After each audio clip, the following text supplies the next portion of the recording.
this is an historic building, so you had some limitations. You couldn't just come in and tear up this building and do whatever you wanted to. What limitations did you have?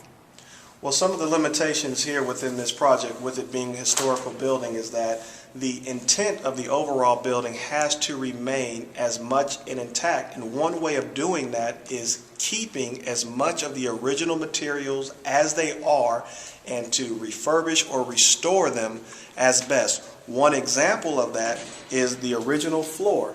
This original floor is a quarry tile. It was installed in the original building, and in later years it was covered up with carpet.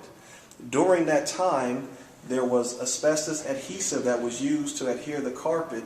One requirement in trying to restore the building back to its historic and keeping the historical value while also bringing it up to speed with the new intended use was we didn't want carpet in the main areas. The original floor is part of the story of the building.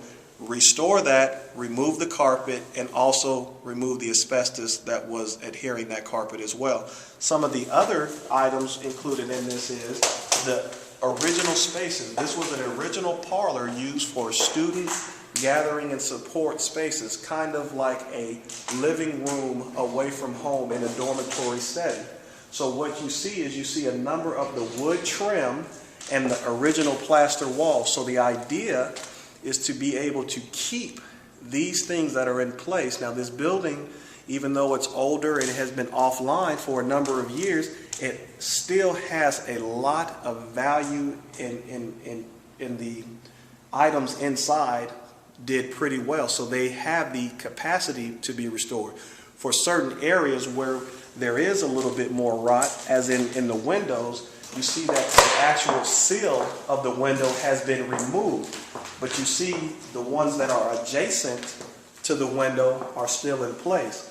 So this is what you see as the common balancing act of we won't just tear out anything. We will preserve and keep as much as possible, and we will use the areas where there may have been too much rot and we'll replace it with something very similar that will look and keep the same context. That is some of the issues and concerns with working with a historical building. The value of this is that you can walk back into this building, you will see the new technology and enhancements, yet it still will have its full historical value.